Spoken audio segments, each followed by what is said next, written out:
പുതിയൊരു ക്ലാസ്സിലേക്ക് എല്ലാവർക്കും സ്വാഗതം. ഇന്ന് സ്റ്റാർട്ട് ചെയ്യാൻ പോകുന്നത് സ്ക്രീനിൽ കാണുന്ന പോലെ തന്നെ നമ്മുടെ S3 തേർഡ് സെമസ്റ്ററിൽ മെക്കാനിക്കൽ എഞ്ചിനീയറിംഗിൽ പഠിക്കാനുള്ള പ്രധാനപ്പെട്ട ഒരു പേപ്പറാണ് മെഷീൻ ഡ്രോയിങ്. കൂടുതലായിട്ടും നമുക്കിതിൽ ഡ്രോയിങ് തന്നെയാണ് വരുന്നുണ്ടായിരിക്കുക. നമുക്കൊരു മൊഡ്യൂളിൽ മാത്രമേ ചെറിയൊരു പ്രോബ്ലം എന്ന രീതിയിലുള്ള questions exam point of view ഉണ്ടാകാറുള്ളൂ. ഓക്കെ, അപ്പോൾ നമുക്ക് ക്ലാസ് സ്റ്റാർട്ട് ചെയ്യാം. അപ്പോൾ നമുക്ക് സ്റ്റാർട്ട് ചെയ്യുമ്പോൾ ജസ്റ്റ് നമ്മുടെ ഡ്രോയിങ്ങിൻ്റെ കുറച്ച് ബേസിക്സ് നമുക്ക് ഓൾറെഡി നമ്മൾ ഫസ്റ്റ് ഇയറിൽ പഠിച്ചിട്ടുണ്ടായിരിക്കും. എന്താണ് ഫ്രണ്ട് വ്യൂ, അതുപോലെ എന്താണ് റൈറ്റ് സൈഡ് വ്യൂ, അല്ലെങ്കിൽ എന്താണ് ലെഫ്റ്റ് സൈഡ് വ്യൂ, അതുപോലെ ടോപ്പ് വ്യൂ, അല്ലെങ്കിൽ അതിൻ്റെ വേറെ പേരാണ് പ്ലാന്. അതെല്ലാം നമ്മൾ ചെറിയ അല്ലെങ്കിൽ കഴിഞ്ഞ വർഷം നമ്മൾ ഫസ്റ്റ് ഇയറിൽ പഠിക്കുന്ന ടോപ്പിക്സാണ്.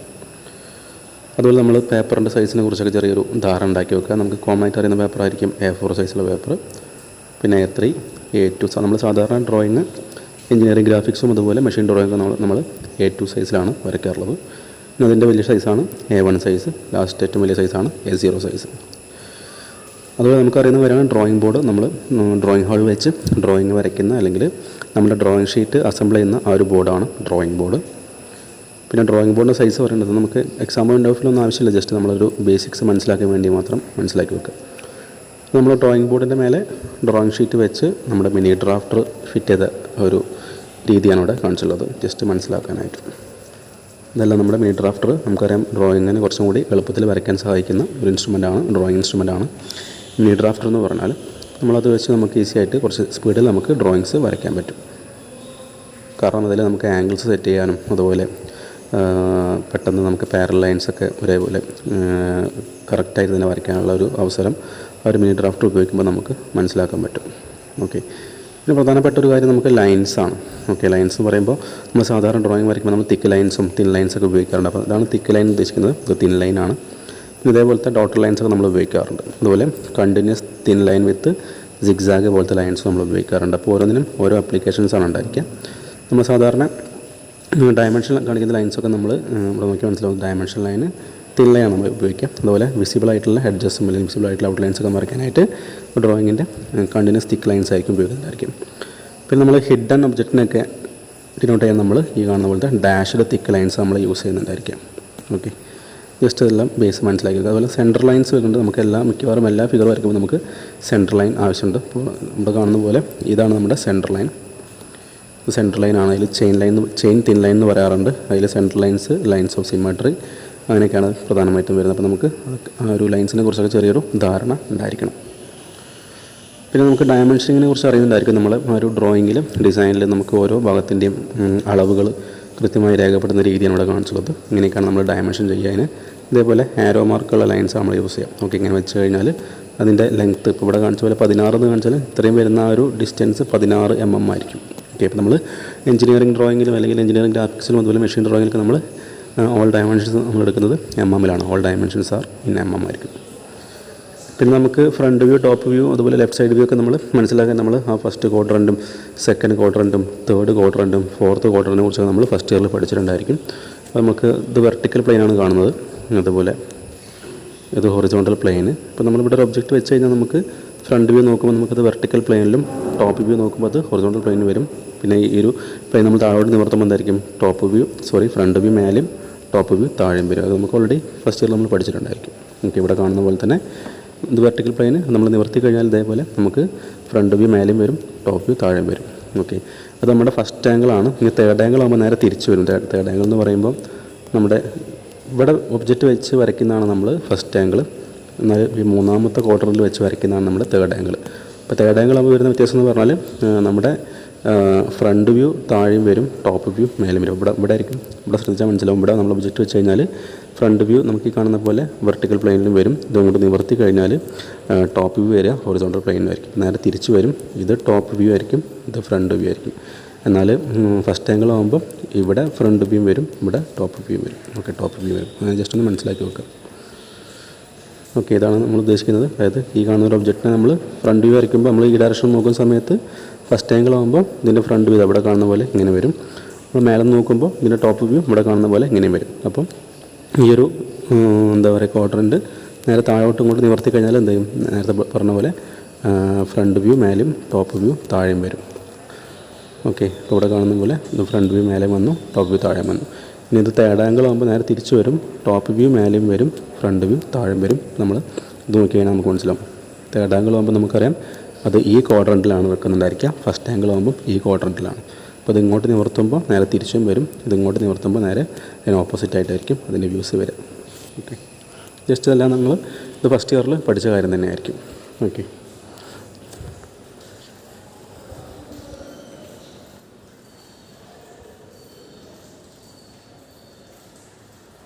പിന്നെ നമ്മൾ ഫസ്റ്റ് ആംഗിളിലും അതുപോലെ തേർഡ് ആംഗിളിലും ഉപയോഗിക്കുന്ന സിമ്പിൾസും അതനുസരിച്ച് മാറി വരും. നമ്മുടെ തേർഡ് ആംഗിളിൻ്റെ സിമ്പിൾ നമ്മൾ ഇതേപോലെ വരയ്ക്കാറുണ്ട്. അപ്പോൾ നമ്മുടെ തേർഡ് ആംഗിൾ ആകുമ്പോൾ നമ്മൾ ഈ രീതിയിലാണ് നമ്മൾ അറേഞ്ച് ചെയ്യുക. നമ്മൾ നേരത്തെ പഠിച്ച അതേ സിസ്റ്റം വെച്ചിട്ടാണ് ഇങ്ങനെ ഈ രീതി വന്നത്. കാരണം നമ്മൾ നോക്കിയാൽ മനസ്സിലാവും, നമ്മളെ തേർഡ് ആംഗിളിലാകുമ്പോൾ ഈ ഡയറക്ഷൻ നമ്മൾ നോക്കുന്ന സമയത്ത് അതിൻ്റെ ഫ്രണ്ട് വ്യൂ വരെ ഇതേപോലെ ആയിരിക്കും. ഇതിൻ്റെ ഫ്രണ്ട് വ്യൂ വരും, ഇവിടെ കാണുന്ന പോലെ ഇത് ഫ്രണ്ട് വ്യൂ വരും. സൈഡ് വ്യൂ നമുക്ക് നോക്കുമ്പോൾ അതിൻ്റെ ഈ ലെഫ്റ്റ് സൈഡ് വ്യൂ വരുമ്പോൾ ഈ സൈഡിലും വരയ്ക്കേണ്ടി വരും. ഇനി ഫസ്റ്റ് ആംഗിൾ ആകുമ്പോൾ തേർഡ് ആംഗിൾ ആകുമ്പോൾ നേരെ തിരിച്ച് ഇതങ്ങോട്ടും തിരിച്ചിങ്ങോട്ടും വരും. ഓക്കെ, ജസ്റ്റ് അത് നമ്മൾ ഡ്രോയിങ് ഷീറ്റിൽ വരയ്ക്കുന്ന സമയത്ത് നമ്മൾ ആ ടൈറ്റിൽ ബ്ലോക്കിൽ രേഖപ്പെടുത്തേണ്ട കാര്യങ്ങളാണ്. പക്ഷെ അതൊന്നല്ല നമുക്ക് അത്ര ഇമ്പോർട്ടൻസ് ആയിട്ട് വേണ്ടത്. നമ്മൾ എക്സാം പോയിൻ്റ് ഓഫ് വ്യൂവിൽ അല്ലെങ്കിൽ മെഷീൻ ഡ്രോയിങ് പഠിക്കുന്ന സമയത്ത് നമുക്ക് എന്തൊക്കെയാണ് പ്രധാനമായിട്ടും ഓരോ മൊഡ്യൂളിലും പഠിക്കാനുള്ളത് നോക്കാം. ഓക്കെ, അപ്പോൾ ഇതിൽ നമുക്ക് സാധാരണ ഒരു തിയറി പേപ്പർ പോലെ തന്നെ 4 മൊഡ്യൂൾസാണ് നമ്മുടെ മെഷീൻ ഡ്രോയിങ്ങിലും ഉള്ളത്. ഇപ്പോൾ ഇവിടെ first module, second module, third module, അതുപോലെ ഫോർത്ത് മൊഡ്യൂൾ. ടോട്ടൽ നമുക്കറിയാം 75 മാർക്കിനായിരിക്കും എക്സാമിന് ക്വസ്റ്റ്യൻ ഉണ്ടായിരിക്കും. അപ്പോൾ ഇവിടെ ഓരോ മൊഡ്യൂളിലെയും ക്വസ്റ്റ്യൻ്റെ മാർക്കിൻ്റെ സ്പ്ലിറ്റ് അപ്പോൾ ഇവിടെ കാണിച്ചിട്ടുണ്ട്. ഫസ്റ്റ് മൊഡ്യൂൾ നമുക്ക് 15 മാർക്കിൻ്റെ ക്വസ്റ്റ്യൻ ഉണ്ടായിരിക്കാം. അതുപോലെ സെക്കൻഡ് മൊഡ്യൂളിലും 15 മാർക്കിൻ്റെ ക്വസ്റ്റ്യൻ ആയിരിക്കും. അതുപോലെ ഫോർത്ത് മൊഡ്യൂളിലും 15 മാർക്കിൻ്റെ ക്വസ്റ്റ്യൻ ആയിരിക്കും. എന്നാൽ നമ്മുടെ തേർഡ് മൊഡ്യൂളിൽ 30 മാർക്കിൻ്റെ ക്വസ്റ്റ്യനാണ് എക്സാമിന് ഉണ്ടായിരിക്കുക. ഓക്കെ, അപ്പോൾ നമുക്കറിയാം 75 മാർക്കിൽ ശരിക്കും 30 മാർക്ക് കിട്ടിയാൽ നമ്മൾ പാസ് മാർക്കാണ് അല്ലേ. 75ൻ്റെ 40% ആണ് 30. സോ 30 മാർക്ക് കിട്ടിയാൽ നമ്മൾ പാസ് മാർക്കാണ്. അത് ഏത് സമയത്താണ് നമ്മൾ പാസ്സാവുക? അതായത് നമ്മുടെ ഇൻറ്റേർണൽ മാർക്ക് 50 മാർക്കിൽ മിനിമം 20 മാർക്കുള്ള ആൾക്ക് ഈ പറഞ്ഞ 30 മാർക്ക് കിട്ടിക്കഴിഞ്ഞാൽ നമുക്ക് പാസ്സാകാൻ കഴിയുള്ളൂ. അഥവാ ഈ പറഞ്ഞ 20 മാർക്കിൽ എത്രയെങ്കിലും മാർക്ക് കുറവുണ്ടെങ്കിൽ, ഇപ്പോൾ 20 പകരം 50ൽ 18 ആണെങ്കിൽ നമുക്ക് എന്ത് ചെയ്യാൻ കഴിയില്ല, 75ൽ 30 കിട്ടിയാലും പാസ്സാകാൻ കഴിയില്ല. 18 പറയുമ്പോൾ 20നേക്കാളും 2 മാർക്ക് കുറവാണ്. സോ ഇവിടെ 30ൻ്റെ കൂടെ ആ കുറവുള്ള മാർക്ക് കൂടുതലുണ്ടെങ്കിൽ മാത്രമേ നമുക്ക് ആ ഒരു സബ്ജക്റ്റിൽ പാസ്സാകാൻ പറ്റുള്ളൂ. നിങ്ങൾക്ക് എല്ലാവർക്കും അറിയുന്ന കോമൺ ആയിട്ടുള്ള കാര്യങ്ങളായിരിക്കും. അപ്പോൾ നമ്മളിനി ഇന്ന് ക്ലാസ് സ്റ്റാർട്ട് ചെയ്യാൻ പോകുന്ന നമ്മുടെ ഫസ്റ്റ് മൊഡ്യൂളിലെ ടോപ്പിക്സാണ്. അപ്പോൾ നമുക്ക് ഓരോന്നും നോക്കുന്ന സമയത്ത് ഇവിടെ നോക്കാം. അപ്പോൾ ഞാൻ നമ്മുടെ ഫസ്റ്റ് മൊഡ്യൂളിൽ പഠിക്കാനുള്ള പ്രധാനപ്പെട്ട കാര്യങ്ങൾ ഇവിടെ കാണിച്ചിട്ടുണ്ട്. ഇതിൽ താഴെ കാണിച്ചിരിക്കുന്നത് നോക്കിയാൽ മനസ്സിലാവും. ഇവിടെ റെഡിൽ 4ഉം 5ഉം മാർക്ക് ചെയ്തിട്ടുണ്ട്. ഓക്കെ, റെഡ് കളറിൽ 4ഉം 5ഉം മാർക്ക് ചെയ്യുന്നത്. അതിനർത്ഥം നമുക്ക് എക്സാം പോയിൻ്റ് ഓഫ് വ്യൂവിൽ ചോദിക്കുന്ന ക്വസ്റ്റ്യൻസാണ് ഈ 4ഉം 5ഉം പറയുന്നത്. ഓക്കെ, ഇപ്പോൾ നമുക്ക് ഇവിടെ ക്വസ്റ്റ്യൻ നോക്കിയാൽ മനസ്സിലാവും. External bolt, okay, external bolt, nut, washer and plate. ഇതാകുമ്പോൾ square bolt, square nut, washer and plate. അപ്പോൾ നമുക്ക് ഈ 4ാമത്തെയോ 5ാമത്തെയോ ഫിഗർ അല്ലെങ്കിൽ ആ ഡ്രോയിങ് നമുക്ക് വരയ്ക്കാൻ പഠിക്കണമെന്നുണ്ടെങ്കിൽ നമ്മൾ ആദ്യം ഈ ഒരു 3 ഡ്രോയിങ്ങുകൾ സെപ്പറേറ്റ് നമുക്ക് വരച്ചിട്ടൊരു ഏകദേശം ഒരു ഐഡിയ ഉണ്ടെങ്കിൽ മാത്രമേ നമുക്ക് ഈ 4ാമത്തെയും 5ാമത്തെയും ഫിഗർ നമുക്ക് വരയ്ക്കാൻ പറ്റുള്ളൂ. ഓക്കെ, നമ്മൾ ശരിക്കും എക്സാം പോയിൻ്റ് ഓഫ് വ്യൂവിൽ നമ്മൾ ഫസ്റ്റ് മൊഡ്യൂളിൽ ഒരു പോർഷനിൽ നമുക്ക് ഈ 4ാമത്തെയോ 5ാമത്തെയോ അല്ലെങ്കിൽ 4ഉം 5ഉം ഫിഗർ നമ്മൾ പഠിച്ചു വെച്ചാൽ നമുക്ക് ശരിക്കും പറഞ്ഞാൽ 15 മാർക്ക് നമുക്ക് ഷുവറായിട്ടും സ്കോർ ചെയ്യാൻ പറ്റും. ഓക്കെ, ഇപ്പോൾ നമ്മുടെ എല്ലാ തിയറി പേപ്പറിൻ്റെ ക്വസ്റ്റ്യൻ പേപ്പർ നോക്കിയാൽ നമുക്കറിയാം. നമുക്ക് ഇപ്പോൾ തിയറിയിൽ സാധാരണ തിയറി പേപ്പറാണ്. ഇപ്പോൾ സ്ട്രെങ്ത് ഓഫ് മെറ്റീരിയൽസ് എന്ന് പറയുന്ന പേപ്പറാണെങ്കിൽ നമുക്കറിയാം 1 മാർക്കിൻ്റെ ക്വസ്റ്റ്യൻസ് 9 ഉണ്ടാവും. പിന്നെ 3 മാർക്കിൻ്റെ 10-11 ക്വസ്റ്റ്യൻ ഉണ്ടാവും. നമ്മൾ 10 ക്വസ്റ്റ്യൻ എഴുതിയാൽ മതി.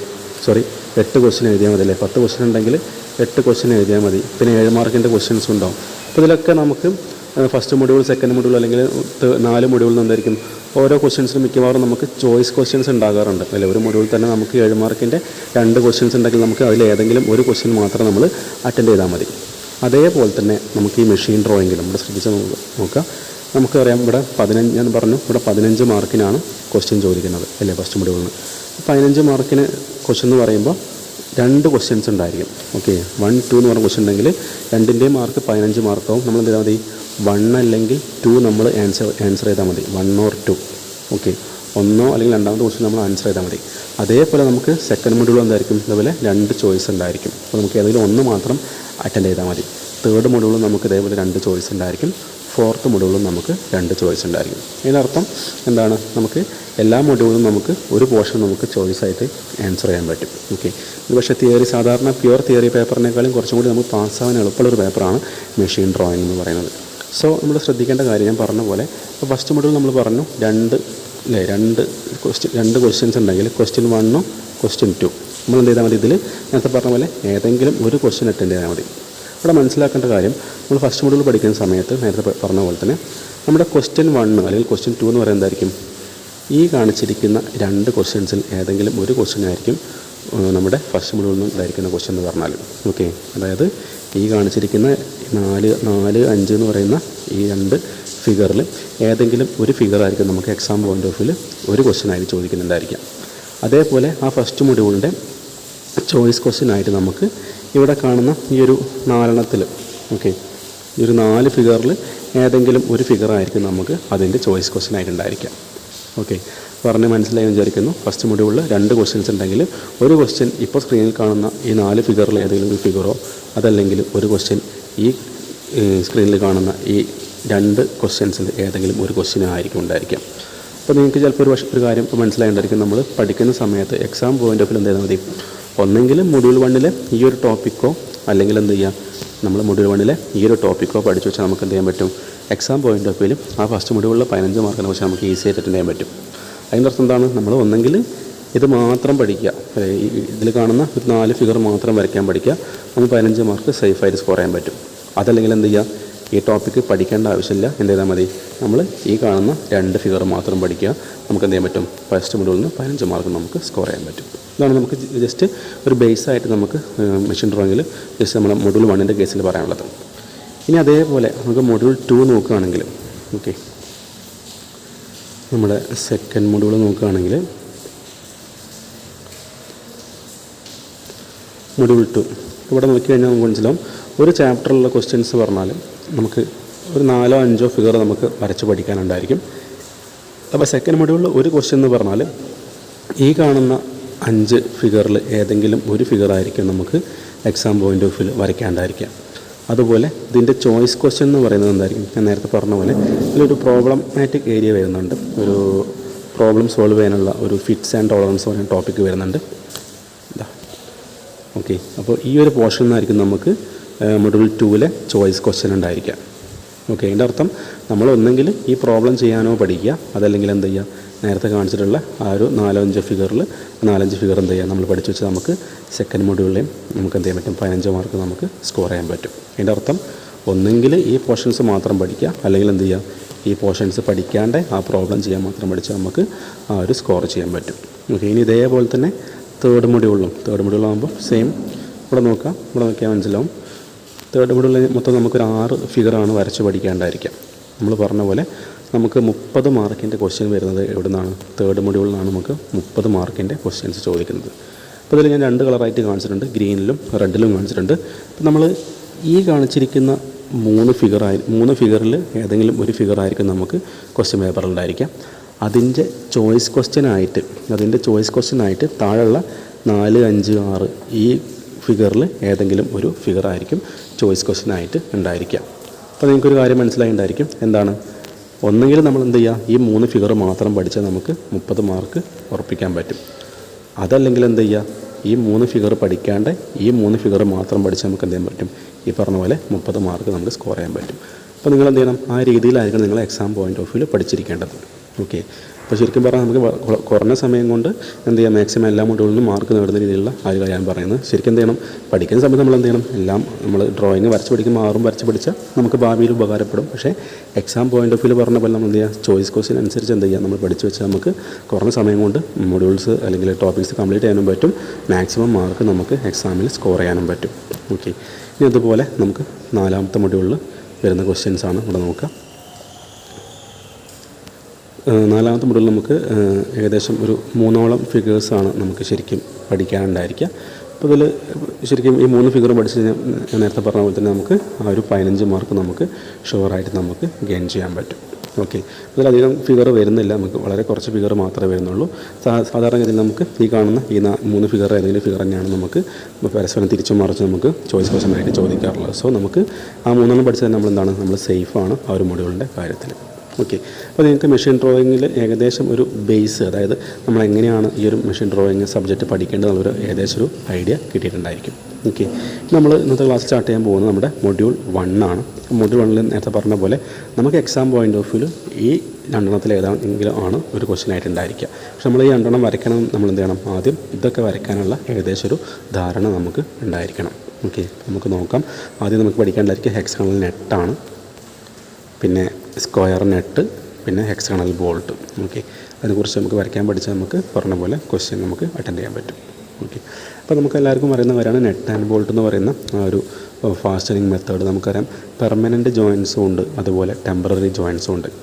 അപ്പോൾ ഈ പറഞ്ഞ ടെമ്പററി ജോയിൻസിൽ വരുന്ന ഒരു ഫാസ്റ്റനിങ് അല്ലെങ്കിൽ ഒരു ജോയിനിങ് മെത്തേഡാണ് നമ്മൾ പറയുന്ന ഈ നെറ്റ് ആൻഡ് ബോൾട്ട് എന്ന് പറയുന്നത്. അപ്പോൾ നമുക്കിവിടെ ഫിഗറിൽ കാണുന്ന പോലെ നമുക്ക് നെറ്റാണെന്നുള്ള കാര്യം എല്ലാവർക്കും അറിയുന്നുണ്ടായിരിക്കും.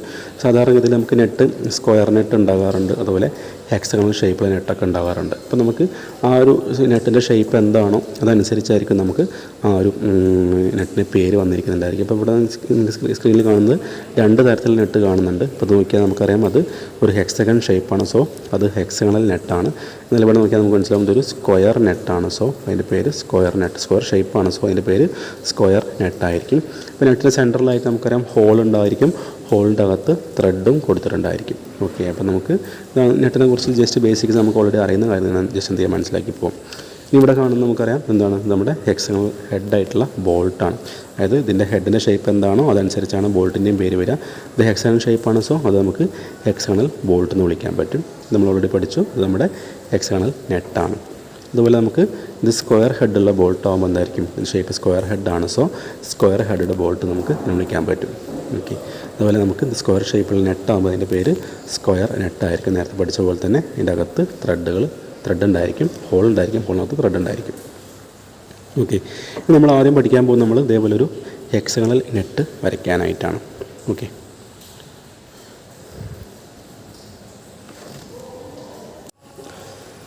അപ്പോൾ ഇവിടെ ഈ ഒരു നെറ്റ് വരയ്ക്കാനുള്ള അതിൻ്റെ ക്വസ്റ്റ്യൻ നമുക്കിവിടെ മേലെ കാണുന്നുണ്ടായിരിക്കും.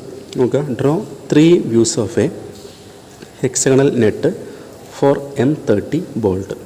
Insert all dimensions of the net in terms of the bolt diameter. ഇപ്പോൾ ക്വസ്റ്റ്യനിൽ പറഞ്ഞിരിക്കുന്നത് ഒരു ഹെക്സഗണൽ നെറ്റിൻ്റെ 3 വ്യൂസ് വരയ്ക്കണം. അപ്പോൾ നമുക്കറിയാൻ പറ്റും 3 വ്യൂസ് എന്ന് പറയുമ്പോൾ ഒന്ന് ഫ്രണ്ട് വ്യൂ, ഒന്ന് എൻഡ് വ്യൂ അല്ലെങ്കിൽ സൈഡ് വ്യൂ എന്ന് പറയാം, ഒന്ന് ടോപ്പ് വ്യൂ അല്ലെങ്കിൽ പ്ലാനാണ്. ഓക്കെ, അപ്പോൾ വരയ്ക്കേണ്ട നെറ്റിൻ്റെ സൈസ് എന്ന് പറഞ്ഞാൽ ഒരു M30 ബോൾട്ടിന് സ്യൂട്ടബിൾ ആയിട്ടുള്ള ഒരു നെറ്റാണ് നമ്മൾ വരയ്ക്കേണ്ടത്. സോ M30 ബോൾട്ടിന് സ്യൂട്ടബിൾ ആയിട്ടുള്ള നെറ്റ് എന്ന് പറയുമ്പോൾ എന്തായിരിക്കും, ആ നെറ്റിൻ്റെ സൈസ് എന്തായിരിക്കും, M30 ആയിരിക്കും. അപ്പോൾ നമുക്ക് ചിലപ്പോൾ ആദ്യം കേൾക്കുന്ന ടൈം ആയിരിക്കും M30 എന്നുള്ളത്. അതിൽ M എന്ന് ഉദ്ദേശിക്കുന്നത് എന്താണ്, ആ ഒരു ബോൾട്ടിൻ്റെ അല്ലെങ്കിൽ ആ ഒരു നെറ്റിൻ്റെ മേജർ ഡയമീറ്ററാണ്. ഓക്കെ, ആ ഒരു നെറ്റിൻ്റെ അല്ലെങ്കിൽ ബോൾട്ടിൻ്റെ മേജർ ഡയമീറ്ററാണ് M30 എന്ന് പറഞ്ഞാൽ. അപ്പോൾ ശരിക്കും എന്താണ് ഈ മേജർ ഡയമീറ്റർ ഉദ്ദേശിക്കുന്നത് മനസ്സിലാക്കാനായിട്ട് ഇവിടെ നോക്കുക. അപ്പോൾ നമുക്കറിയാം നമ്മുടെ ഈ ഒരു ഇവിടെ ഫിഗറിൽ കാണുന്ന നമ്മുടെ ഈ ഒരു ബോൾട്ടിന് മേലെ കൂടെ ത്രെഡ് കൊടുത്തിട്ടുണ്ട് അല്ലേ. അപ്പോൾ നമുക്ക് ജസ്റ്റ് അതിൻ്റെ സൈഡ് വ്യൂ വരയ്ക്കുകയാണെങ്കിൽ നമുക്ക് വേണമെങ്കിൽ നമ്മുടെ ബോൾട്ടിൻ്റെ സൈഡ് വ്യൂ ഇങ്ങനെ അല്ലേ, ഏകദേശം ആ ത്രെഡ് ഉള്ള കാരണം നമുക്ക് സൈഡിൽ നിന്ന് നോക്കുമ്പോൾ ഇങ്ങനത്തെ രീതിയിലായിരിക്കും നമുക്ക് കാണുന്നുണ്ടായിരിക്കാം. സോ ഇതിൽ മേജർ ഡയമീറ്റർ എന്ന് പറഞ്ഞാൽ ഏറ്റവും പുറത്തുള്ള ഈ ഡയമീറ്ററാണ് അതിൻ്റെ മേജർ ഡയമീറ്റർ എന്ന് പറഞ്ഞാൽ. അപ്പോൾ എന്തായിരിക്കും മൈനർ ഡയമീറ്റർ എന്ന് പറഞ്ഞാൽ, ഇവിടെ കാണുന്ന പോലെ ഇതിൻ്റെ അകത്തേക്ക് കുറച്ച് ഭാഗം കുഴിഞ്ഞിരിക്കുന്നുണ്ട് അല്ലേ. അതായത് നമുക്ക് ത്രെഡ് ഉണ്ടാകുമ്പോൾ ഇങ്ങനെ ഷേപ്പാണ് ഉണ്ടായിരിക്കും, ഇതിൻ്റെ അകത്തേക്ക് ഇങ്ങനെ കട്ടിങ് ഉണ്ടായിരിക്കും. അപ്പോൾ കട്ടിങ്ങിൻ്റെ അകത്തുള്ള ആ ഡയമീറ്ററാണ് നമ്മളതിനെ വിളിക്കുന്ന പേരാണ് മൈനർ ഡയമീറ്റർ എന്ന്. ഓക്കെ, മേജറും ഉണ്ട് മൈനറും ഉണ്ട്. മേജർ എന്ന് പറഞ്ഞാൽ വലിയ ഡയമീറ്ററാണ് മേജർ ഡയമീറ്റർ, അതുപോലെ ഈ ചെറിയ ഡയമീറ്റർ ആയിരിക്കും മൈനർ ഡയമീറ്റർ എന്ന് പറഞ്ഞാൽ. അപ്പോൾ ഇതേ സംഭവം നമ്മുടെ നെറ്റിൻ്റെ കേസിലും വരും. ഇപ്പം ഇവിടെ നോക്കിയാൽ മനസ്സിലാവും, നെറ്റിൻ്റെ കേസിൽ നമ്മളിപ്പോൾ പുറമേ നിന്ന് ഇവിടുന്ന് ഈ ഡയറക്ഷൻ നമ്മൾ നോക്കുകയാണെങ്കിൽ ശരിക്കും പറഞ്ഞാൽ നമുക്കതിൻ്റെ അകത്തുള്ള മേജർ ഡയമീറ്റർ നമുക്ക് ശരിക്കും കാണില്ല. കാരണം എന്താണ്, അതിൻ്റെ അകത്തേക്ക് ഇങ്ങനെ കുഴിഞ്ഞിരിക്കുകയാണ് ചെയ്യുന്നില്ലേ. അപ്പോൾ നമ്മൾ ശരിക്കും പുറത്ത് നോക്കുമ്പോൾ എന്തായിരിക്കും, ആ മേജർ ഡയമീറ്റർ കാണാനുള്ള സാധ്യത കുറവാണ്. അപ്പോൾ നമുക്ക് ഏത് ഡയമീറ്റർ ആയിരിക്കും കാണുന്നുണ്ടായിരിക്കുക, അതിൻ്റെ അകത്തേക്ക് ഉള്ള ചെറിയ ഡയമീറ്ററാണ് നമുക്ക് കാണുന്നുണ്ടായിരിക്കുക അല്ലേ. അതായത് നമുക്ക് മൈനർ ഡയമീറ്റർ ആയിരിക്കും നമുക്ക് ഡയറക്റ്റായിട്ട് വിസിബിൾ ചെയ്യുന്നുണ്ടായിരിക്കും. ഓക്കെ, സോ ഈ പറഞ്ഞ പോലെ ഈ നെറ്റിനകത്തും മേജർ ഡയമീറ്ററും ഉണ്ട്, മൈനർ ഡയമീറ്ററും ഉണ്ട്. ഇപ്പോൾ നമ്മൾ M30 ബോൾട്ടിന് സൂട്ടബിൾ ആയിട്ടുള്ള നെറ്റ് എന്ന് പറയുമ്പോൾ എന്തായിരിക്കും, M30 നെറ്റ് തന്നെയായിരിക്കും. അപ്പോൾ M30 എന്ന് പറയുമ്പോൾ M4 എന്താണ്, M എന്ന് പറഞ്ഞാൽ മേജർ ഡയമീറ്റർ ഓഫ് നെറ്റാണ്. ഓക്കെ, അപ്പോൾ ഇവിടെ നമ്മൾ പറഞ്ഞു എക്സ്റ്റേണൽ നെറ്റിൻ്റെ 3 വ്യൂസ് വരയ്ക്കണം എന്ന് പറഞ്ഞു. ഇവിടെ നിങ്ങൾക്ക് 2 സെറ്റ് ഫിഗർ കാണുന്നുണ്ടായിരിക്കും. ഇതൊരു സെറ്റ് ഫിഗറാണ്, അതുപോലെ ഇതും ഒരു സെറ്റ് ഫിഗറാണ്. രണ്ടും സെയിം തന്നെയാണ്. പക്ഷേ നമ്മുടെ ഈ കാണിച്ചിരിക്കുന്ന ഫിഗറിൽ നമ്മൾ അത് വരയ്ക്കാനുള്ള ഓരോ പ്രൊസീജിയറും മനസ്സിലാക്കാനുള്ള സ്റ്റെപ്പുകൾ അതിൽ കൊടുത്തിട്ടുണ്ട്. എന്നാൽ അതിൻ്റെ ഫൈനൽ ആൻസർ ആയിട്ട് വരിക നമുക്ക് ഈ ഒരു ഫിഗർ ആയിരിക്കും, ഇത് ഡയമെൻഷൻ. ഓക്കെ, അപ്പോൾ നമ്മൾ ശരിക്കും രണ്ടും സെയിം തന്നെയാണെന്നുള്ള കാര്യം മനസ്സിലാക്കുക. അതിൻ്റെ ഫൈനൽ ആൻസറാണ് നമുക്ക് റൈറ്റ് സൈഡിൽ കാണുന്ന ഈ ഒരു ഫിഗർ. ഓക്കെ, അപ്പോൾ നമുക്കിത് വരയ്ക്കാനായിട്ടുള്ള മെത്തേഡ് എന്ന് പറഞ്ഞാൽ നമുക്ക് വേണമെങ്കിൽ ശരിക്കും പറഞ്ഞാൽ നമുക്ക് എളുപ്പത്തിൽ വരയ്ക്കാനായിട്ട് നമുക്ക് എന്ത് ചെയ്യണമെങ്കിലും ഇതിൻ്റെ പ്ലാൻ വ്യൂ, ഇതാണ് ഇതിൻ്റെ പ്ലാൻ വ്യൂ. എനിക്ക് താഴെയുള്ളതാണ് പ്ലാൻ വ്യൂ, ഇത് ഫ്രണ്ട് വ്യൂ, ഇത് എൻഡ് വ്യൂ അല്ലെങ്കിൽ സൈഡ് വ്യൂ ആണ്. ഓക്കെ, അപ്പോൾ നമ്മൾ നെറ്റിനെ നമുക്ക് പ്ലാൻ വ്യൂ എന്ന് പറയുമ്പോൾ എന്താണ്, നമ്മളിപ്പോൾ നെറ്റ് ഓക്കെ നെറ്റിന് നമ്മൾ ഫ്രണ്ട് വ്യൂ എന്ന് പറയുമ്പോൾ ഈ ഡയറക്ഷൻ നമ്മൾ നോക്കുകയാണെങ്കിൽ ഇത് ഫ്രണ്ട് വ്യൂ എന്ന് വിളിക്കുക. മേലെ നോക്കുമ്പോൾ അത് പ്ലാൻ വ്യൂ അല്ലെങ്കിൽ ടോപ്പ് വ്യൂ ആയി. ഇനി സൈഡിൽ നിന്ന് നോക്കുമ്പോൾ അത് സൈഡ് വ്യൂ അല്ലെങ്കിൽ നമുക്കാണെങ്കിൽ എൻഡ് വ്യൂ എന്ന് വിളിക്കാം. ഓക്കെ, ലെഫ്റ്റ് സൈഡ് വ്യൂ ഉണ്ടാവും, റൈറ്റ് സൈഡ് വ്യൂ ഉണ്ടാവും. അപ്പോൾ നമ്മൾ സൈഡിൽ നോക്കുമ്പോൾ നമുക്ക് കോമൺ ആയിട്ട് എൻഡ് വ്യൂ എന്ന് വിളിക്കാവുന്നതാണ്. ഓക്കെ, നമ്മളതിൻ്റെ ഫസ്റ്റ് നമ്മൾ പ്ലാൻ വ്യൂ വരച്ച് നമുക്ക് തുടങ്ങും. അപ്പോൾ അതെങ്ങനെയാണ് പ്ലാൻ വ്യൂ വരയ്ക്കാൻ നോക്കാം. നമ്മൾ പ്ലാൻ വ്യൂ വരയ്ക്കുമ്പോൾ ശ്രദ്ധിക്കേണ്ട കാര്യം, നമ്മൾ ആദ്യം ചെയ്യേണ്ട ഒരു കാര്യം എന്ന് പറഞ്ഞാൽ നമ്മൾ ചെയ്യേണ്ട കാര്യം, നമ്മൾ ഏതൊരു ഫിഗർ വരയ്ക്കുമ്പോഴും നമ്മൾ സെൻറ്റർ ലൈൻ ലൊക്കേറ്റ് ചെയ്യണം. ഓക്കെ, ഇപ്പോൾ സെൻറ്റർ ലൈൻ എന്ന് പറയുമ്പോൾ നമുക്ക് ഇവിടെ നോക്കിയാൽ മനസ്സിലാവും, അതിലൂടെ ഒരു സെൻട്രൽ ലൈൻ പാസ് ചെയ്യുന്നുണ്ട്, ഇതിലൂടെ സെൻട്രൽ ലൈൻ പാസ് ചെയ്യുന്നുണ്ട് അല്ലേ. അപ്പോൾ നമ്മൾ ഇത് കണക്കാക്കി എന്ത് ചെയ്യാം, ഒരു സെൻട്രൽ ലൈൻ നമ്മൾ ആദ്യം ക്രിയേറ്റ് ചെയ്യാം. ഓക്കെ, ഇത് കണക്കാക്കി നമ്മൾ സെൻട്രൽ ലൈൻ വരയ്ക്കുക. സെൻട്രൽ ലൈൻ വരയ്ക്കുക എന്ന് പറഞ്ഞാൽ നമുക്കറിയാം ഇങ്ങനെ, ഇതാണ് നമ്മൾ സെൻട്രൽ ലൈൻ എന്ന് കോമൺ ആയിട്ട് പറയാറുള്ളത്. ഓക്കെ, ഇതാണ് നമ്മൾ സെൻട്രൽ ലൈൻ. അപ്പോൾ എന്ത് ചെയ്യുക, നമുക്ക് ആദ്യം ആ ഒരു പ്ലാൻ വ്യൂ വരയ്ക്കാനായിട്ട് നമ്മൾ ആദ്യം സെൻട്രൽ ലൈൻ ഇങ്ങനെ വരയ്ക്കുക. ഓക്കെ, എക്സ് ആക്സിസിലും വൈ ആക്സിസിലും നമ്മൾ സെൻട്രൽ ലൈൻ വരയ്ക്കുക. അടുത്ത് ചെയ്യേണ്ട കാര്യം എന്ന് പറഞ്ഞാൽ നമ്മൾ 2D ഡയമീറ്ററിൽ, ഓക്കെ 2D ഡയമീറ്ററിൽ നമ്മളൊരു സർക്കിൾ വരയ്ക്കണം. ഓക്കെ, അപ്പോൾ എന്താണ് ഈ 2D ഡയമീറ്റർ എന്ന് പറഞ്ഞാൽ, നമുക്കറിയാം മേജർ ഡയമീറ്റർ പറഞ്ഞു 30 mm ആണ് അല്ലേ, M30 എന്ന് പറഞ്ഞിട്ടുണ്ട്. അപ്പോൾ M30 എന്ന് പറഞ്ഞാൽ ശരിക്കും D ആണ് 30 ഉദ്ദേശിക്കുന്നത്. അപ്പോൾ D ആണ് നമ്മൾ ഈ സ്മോൾ ലെറ്റർ D ആണ് ശരിക്കും മേജർ ഡയമീറ്റർ വെച്ച് നമ്മൾ റെപ്രസെൻറ്റ് ചെയ്യുക. അപ്പോൾ സ്മോൾ ലെറ്റർ D എന്ന് പറയുന്നത് എന്തായിരിക്കും 30 mm ആയിരിക്കും. സോ 2D എന്തായിരിക്കും 2 × 30 mm ആണ്. സോ അത് അതിന് ആൻസർ നമുക്ക് കിട്ടുക 60 mm ആയിരിക്കും 2D എന്ന് പറഞ്ഞാൽ. അപ്പോൾ 2D ഡയമീറ്ററിൽ ഒരു സർക്കിൾ വരയ്ക്കണം. അപ്പോൾ നമ്മൾ എന്ത് ചെയ്യുക, ഇങ്ങനെ എക്സ് ആക്സിസിലും വൈ ആക്സിസിലും നമ്മൾ സെൻട്രൽ ലൈൻ വരച്ചിട്ടുണ്ട്. നമ്മൾ എന്ത് ചെയ്യാം, ഈ കാണുന്ന സെൻറ്ററിൽ നിന്ന് എന്ത് ചെയ്യുക, നമ്മൾ കോമ്പസിൻ്റെ പോയിൻ്റർ വെക്കുക. ശേഷം എന്ത് ചെയ്യുക, 60 mm ഡയമീറ്റർ എന്ന് പറയുമ്പോൾ ടോട്ടൽ ഡയമീറ്ററാണ് 60 mm. അതിൻ്റെ അർത്ഥം നമ്മൾ വരയ്ക്കാൻ പോകുന്ന സർക്കിളിൻ്റെ റേഡിയസ് എത്ര ആയിരിക്കണം, റേഡിയസ് 30 mm ആയിരിക്കണം. അതിൻ്റെ അർത്ഥം നമ്മൾ കോമ്പസിൽ, ഓക്കെ കോമ്പസിൽ പോയിൻ്റ് ഉണ്ടാവും, ഇവിടെ പെൻസിലുണ്ടാവും അല്ലേ, ഇവിടെ പെൻസിലുണ്ടാവും, പോയിൻ്റ് ഉണ്ടാവും അല്ലേ. നമ്മൾ ശരിക്കും എന്ത് ചെയ്യണം, നമ്മൾ കോമ്പസിൽ ഈ ഡിസ്റ്റൻസ് നമ്മൾ 30 ആണ് എടുത്ത് വെക്കേണ്ടത്. എന്നാലും നമ്മൾ എന്ത് ചെയ്യണം, നമ്മൾ വരയ്ക്കുന്ന സമയത്ത് അത് 60 mm നമുക്ക് സർക്കിൾ വരയ്ക്കാൻ പറ്റുള്ളൂ. സോ നമ്മൾ കോമ്പസിൽ 30 mm സെറ്റ് ചെയ്യുക. ശേഷം എന്ത് ചെയ്യാം, ഇത് സെൻറ്റർ ആക്കിയിട്ട് നമ്മളൊരു സർക്കിൾ ഇവിടെ വരയ്ക്കാം. ഓക്കെ, 60 mm ഡയമീറ്ററിൽ നമ്മളിവിടെ സർക്കിൾ വരയ്ക്കാം. ഓക്കെ, ഇനി സർക്കിൾ വരച്ചാൽ ചെയ്യേണ്ട അടുത്ത കാര്യം എന്ന് പറഞ്ഞാൽ സെയിം കോമ്പസ് ഉപയോഗിച്ച് നമ്മൾ എന്ത് ചെയ്യണം, സെയിം അളവിൽ, അതായത് 30 mm റേഡിയസിൽ നമ്മൾ എന്ത് അല്ലെങ്കിൽ 60 mm ഡയമീറ്ററിൽ നമ്മൾ സർക്കിൾ വരയ്ക്കാൻ വേണ്ടി നമ്മൾ കോമ്പസ് സെറ്റ് ചെയ്തു. ഇതിനർത്ഥം 30 mm സർക്കിൾ സെറ്റ് ചെയ്യാൻ വേണ്ടി നമ്മൾ കോമ്പസ് സെറ്റ് ചെയ്തുള്ളൂ. ആ സെയിം 30 mm നമ്മൾ എന്ത് ചെയ്യുക, കോമ്പസിൻ്റെ പോയിൻ്റർ നമ്മൾ ഇവിടെ പ്ലേസ് ചെയ്യുക. നമുക്ക് ഇവിടെ പ്ലേസ് ചെയ്യുക, അല്ലെങ്കിൽ ഇവിടെ പ്ലേസ് ചെയ്യുക, അല്ലെങ്കിൽ ഇവിടെ പ്ലേസ് ചെയ്യുക, അല്ലെങ്കിൽ ഇവിടെ പ്ലേസ് ചെയ്യുക. നമുക്ക് 4 കോർണറിലും പ്ലേസ് ചെയ്യേണ്ട ആവശ്യകത ഉണ്ട്. നമ്മൾ എന്താ ചെയ്യേണ്ടത് വെച്ചാൽ, ആദ്യം ഈ പറഞ്ഞ പോലെ ഒരു കോർണറിൽ പ്ലേസ് ചെയ്യുക. ശേഷം എന്ത് ചെയ്യുക, നമ്മൾ കോമ്പസിൻ്റെ പോയിൻ്റർ ഇവിടെ വെക്കുക. നമ്മൾ പെൻസിൽ കൊണ്ട് എന്ത് ചെയ്യുക, ഇതിന് മേലെ ഒരു ലൈന് കട്ട് ചെയ്യുക. സെയിം ഈ ഡയറക്ഷനിലും ഒരു ലൈന് കട്ട് ചെയ്യുക. ഓക്കെ, അതേപോലെ നമ്മൾ പോയിൻ്റർ ഇവിടെ വെക്കുക. എന്ത് ചെയ്യുക, ഇതേപോലെ ഇവിടെ ഒരു ലൈന് കട്ട് ചെയ്യുക. അതുപോലെ ഈ ഡയറക്ഷനിലും ഒരു ലൈന് കട്ട് ചെയ്യുക. നമ്മളത് എന്തിനാണ് ചെയ്തതെന്ന് വെച്ചാൽ, നമുക്ക് ഈ ഒരു സർക്കിളിൻ്റെ അകത്ത് നമ്മുടെ ഹെക്സഗണൽ നെറ്റിൻ്റെ ഔട്ട്ലൈൻ വരയ്ക്കണം, ഹെക്സഗൺ ഷേപ്പ് വരയ്ക്കണം. അപ്പോൾ നമ്മൾ ഇവിടെ നമുക്ക് ഇവിടെ ഒരു പോയിൻ്റ് കിട്ടി, ഇതൊരു പോയിൻ്റാണ്, ഇതൊരു പോയിൻ്റാണ്, ഇതൊരു പോയിൻ്റാണ്, ഇതൊരു പോയിൻ്റാണ്, ഇതൊരു പോയിൻ്റാണ്. നമ്മൾ ഈ 6 പോയിൻറ്റും കൂട്ടിച്ചേർത്ത് നമ്മൾ എന്ത് ചെയ്യണം, അതിൻ്റെ അകത്ത് നമുക്ക് ഹെക്സഗൺ വരയ്ക്കാൻ പറ്റും. അതിൻ്റെ അർത്ഥം ശ്രദ്ധിക്കാം, നമ്മളെങ്ങനെയാണ് 6 പോയിൻ്റ് കൂട്ടാൻ നോക്കാൻ നമ്മൾ കൂട്ടി യോജിപ്പിക്കുക വെച്ചാൽ, നമുക്ക് മറ്റൊരു കളറിൽ വരയ്ക്കാം. ഈ പോയിൻറ്റും ഈ പോയിൻറ്റും തമ്മിൽ കൂട്ടിമുട്ടിക്കുക. അതുപോലെ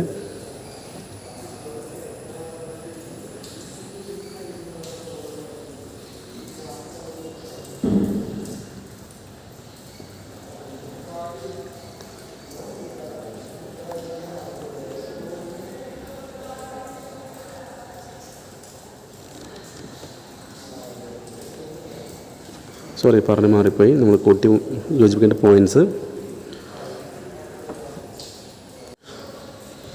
ഓക്കെ, നമ്മൾ പറഞ്ഞ പോലെ തന്നെ ഇവിടെ പോയിൻറ്റ്സ് തമ്മിൽ മീറ്റ് ചെയ്യണം. അതായത് ഇതിനകത്ത് ഈ 2 പോയിൻറ്റ്സ് തമ്മിൽ മീറ്റ് ചെയ്യാം. ഓക്കെ, ഇങ്ങനെ ഒരു ലൈന് കിട്ടും. അതുപോലെ ഇവർ തമ്മിൽ മീറ്റ് ചെയ്യിക്കുക, ഒരു ലൈന് കിട്ടും.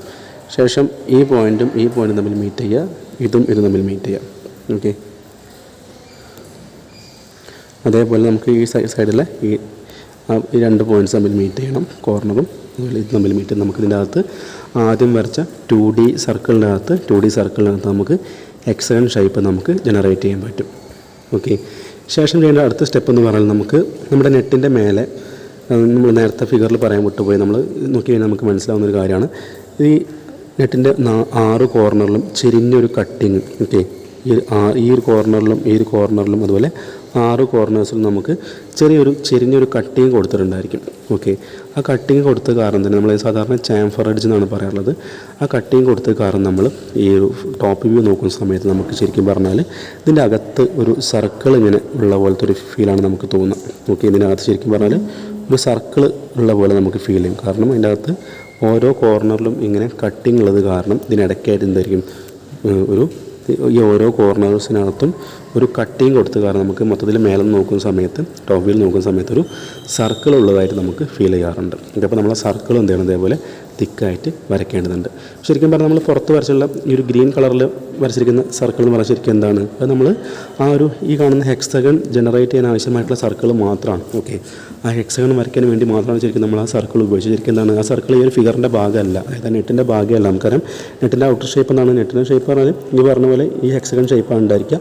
അതിൻ്റെ അകത്ത് ഇങ്ങനെ ഹോൾ ഉണ്ടായിരിക്കും. പിന്നെ ഈ പറഞ്ഞ പോലെ ആ ഒരു 6 കോർണേഴ്സിലും ഒരു കട്ടിങ് ഉള്ള കാരണം എന്തായിരിക്കും, ആ ഒരു ചാംഫർ എഡ്ജുള്ള കാരണം ഇതേപോലെ ഈ ഒരു വയലറ്റ് കളറിൽ കാണുന്ന പോലത്തെ ഒരു സർക്കിൾ നമുക്കവിടെ ഫീൽ ചെയ്യുന്നുണ്ടായിരിക്കും.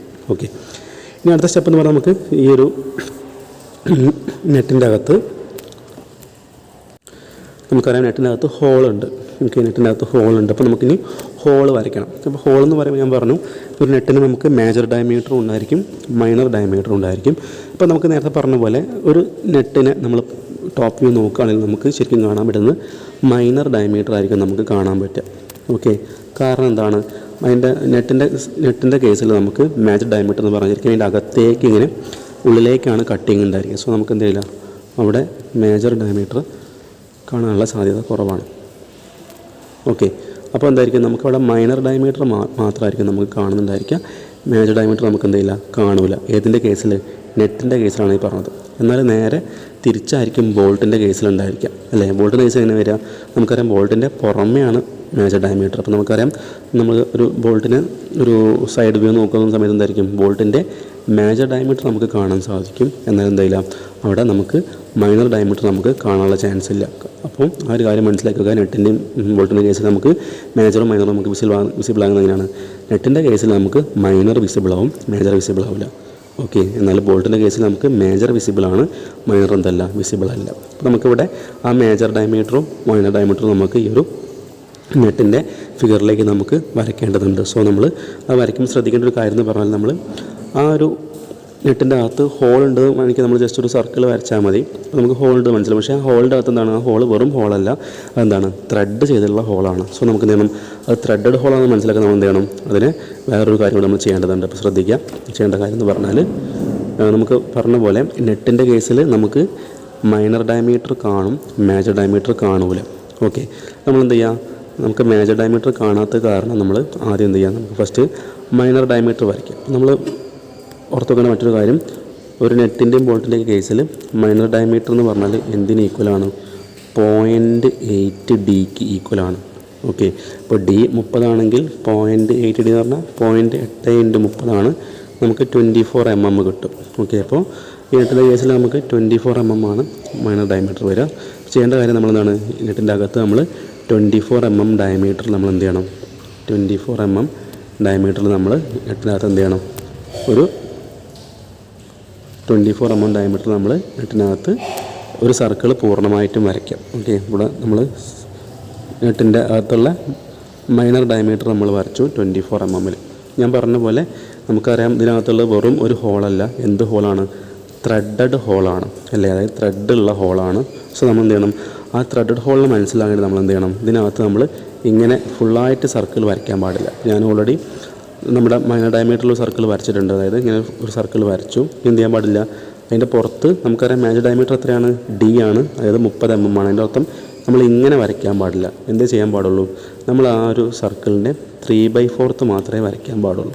ഓക്കെ, 3/4 പറഞ്ഞാൽ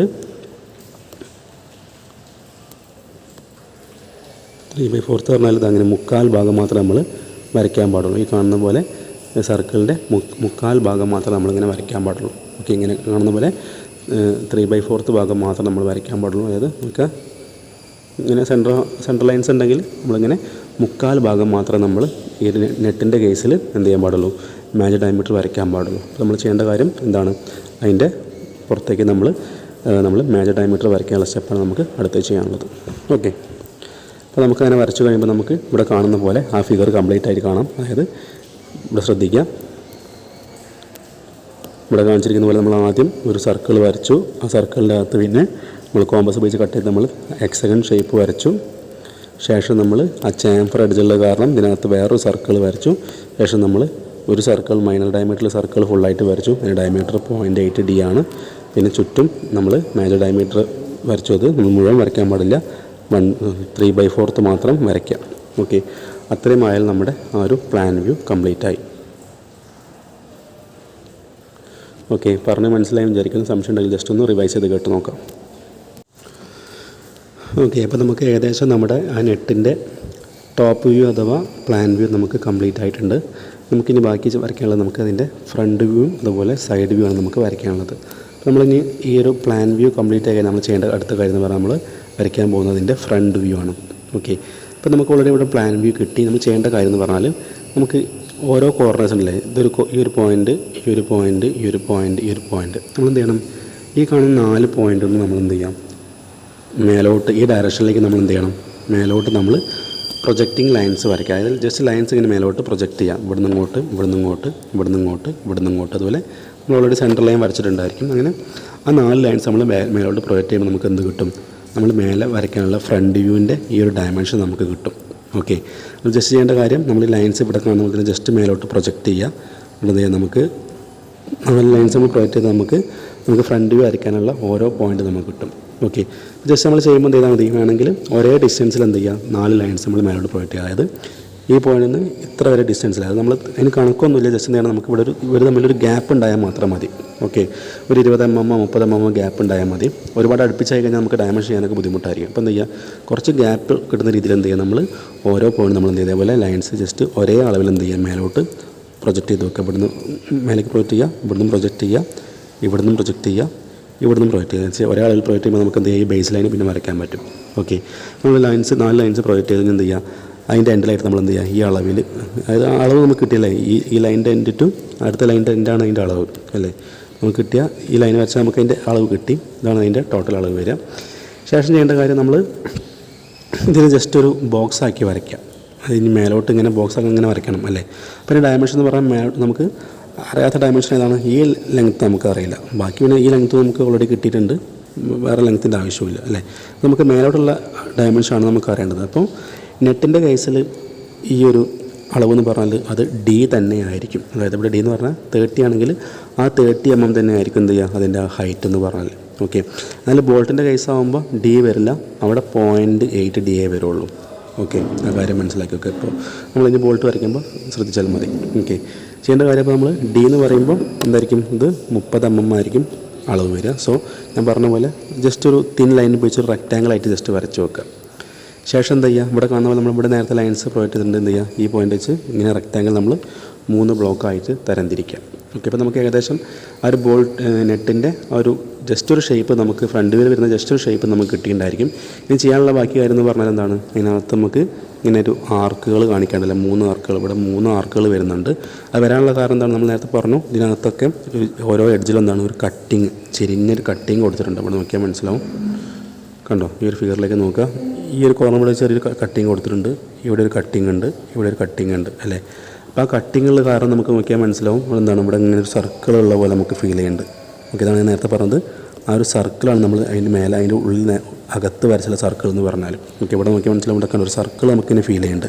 എങ്ങനെ ഫീൽ ആയത്? ഇവിടെ ഉള്ള ഈ കട്ടിങ് അല്ലേ, ഇവിടെ ഉള്ള കട്ടിങ് കാരണം ടോട്ടൽ കട്ടിങ് വന്നപ്പോൾ എന്തായി, ആ മൊത്തത്തിൽ ഒരു സർക്കിൾ പോലെ ഫീൽ ചെയ്തു.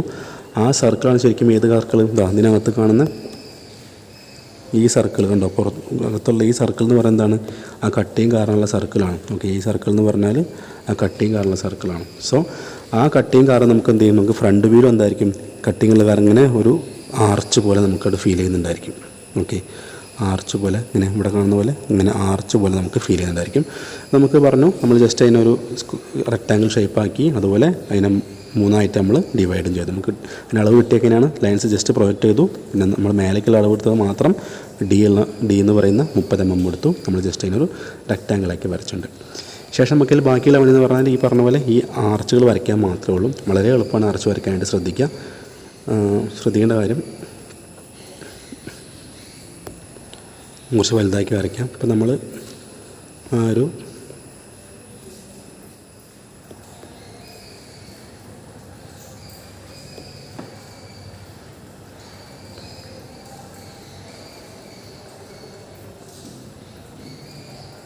നമ്മളിപ്പോൾ 3ആക്കി സ്പ്ലിറ്റ് ചെയ്ത് നമുക്കിങ്ങനെ കിട്ടിയിട്ടുണ്ട്. നമ്മൾ അടുത്ത പണി എന്ന് പറയുന്നത് എന്താണ്? ഇതിനകത്തുള്ള ഈ ആർച്ചുകൾ വരയ്ക്കലാണ് നമ്മൾ അടുത്ത പണി എന്ന് പറഞ്ഞാൽ. അല്ല, അതുകൂടെ ആയ നമ്മുടെ ആ ഒരു നെറ്റിൻ്റെ ഫ്രണ്ട് വ്യൂലുള്ള കാര്യങ്ങൾ പൂർണ്ണമാവും. സോ എങ്ങനെ ആർച്ച് വരയ്ക്കാൻ നോക്കുക? വളരെ എളുപ്പമാണ്. നമ്മുടെ കയ്യിൽ പ്രൊട്രാക്ടർ ഉണ്ടെങ്കിൽ, അല്ലെങ്കിൽ നമുക്ക് മിനി ഡ്രാഫ്റ്ററാണ് നമ്മൾ ചെയ്യേണ്ട കാര്യം എന്താ വെച്ചാൽ, എന്ത് ചെയ്താൽ മതി, നമ്മളിവിടുന്ന് ഈ ഡയറക്ഷനിലേക്ക് നമുക്ക് 30 ഡിഗ്രി ആംഗിളിലൊരു ലൈൻ വരയ്ക്കാൻ പറ്റണം. ഓക്കെ, ഈ ഡയറക്ഷൻ, ഈ പോയിൻ്റ് സെൻറ്ററാക്കി വെച്ചുകൊണ്ട് നമുക്ക് ഇവിടേക്ക് 30 ഡിഗ്രിയിൽ ഒരു ആംഗിൾ വരയ്ക്കാൻ പറ്റണം. ഓക്കെ, അല്ലെങ്കിൽ ഒരു ലൈന് വരയ്ക്കാൻ പറ്റണം. അതേപോലെ നമ്മൾ ഇതേപോലെ ഒരു ലൈൻ ഇങ്ങോട്ടും വരയ്ക്കുക. അതേപോലെ ഈ പോയിന്റിൽ നമ്മൾ സെയിം സ്റ്റെപ്പ് എന്ത് ചെയ്യുക, ഈ പോയിന്റിൽ വെച്ച് എന്ത് ചെയ്യുക, ഒരു 30 ഡിഗ്രി ആംഗിളിൽ ലൈന് ഇങ്ങോട്ട് വരച്ച് വെക്കാം.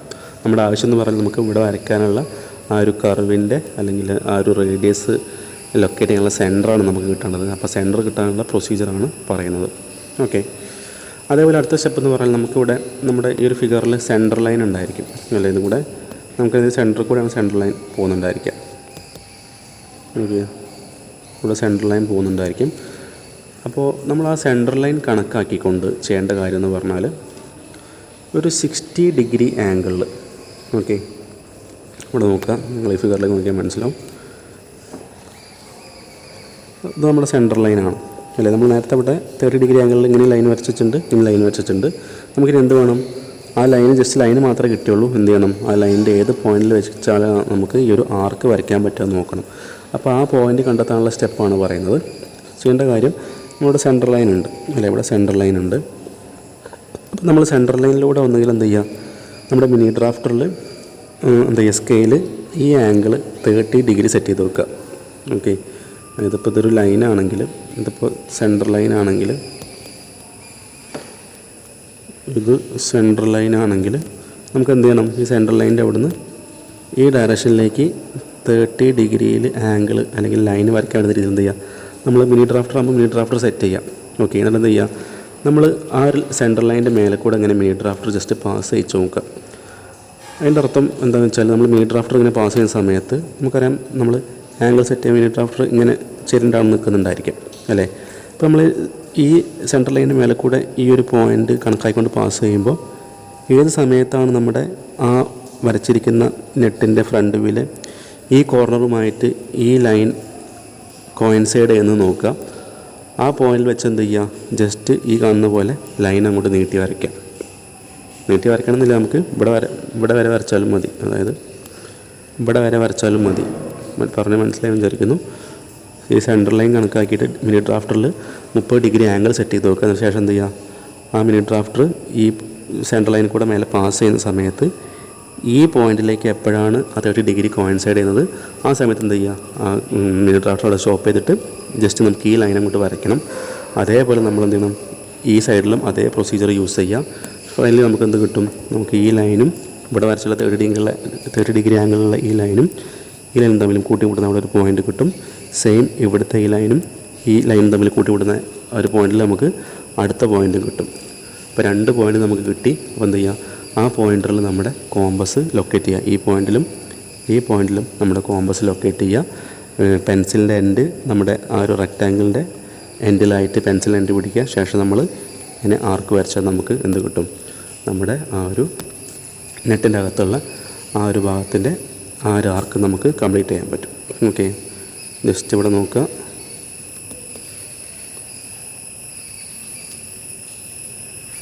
ഓക്കെ, നമ്മൾ ചെയ്യുന്ന കാര്യം നമുക്കിവിടെ 30 ഡിഗ്രിയിൽ ഇങ്ങനെ വരയ്ക്കുമ്പോൾ ഒരു ലൈൻ ഇങ്ങനെ പോയിട്ടുണ്ടാവും. പിന്നെ നമ്മൾ സെൻറ്റർ ലൈൻ കണക്കാക്കിയിട്ട് എന്ത് ചെയ്തു, ഇവിടെ നിന്ന് 30 ഡിഗ്രിയിൽ ലൈൻ നമുക്ക് ഇങ്ങനെ കിട്ടിയിട്ടുണ്ടായിരിക്കും. അപ്പോൾ നമുക്ക് ഇവിടെ കൂട്ടി മുട്ടി ഇവിടെ ഒരു പോയിൻ്റ് കിട്ടി.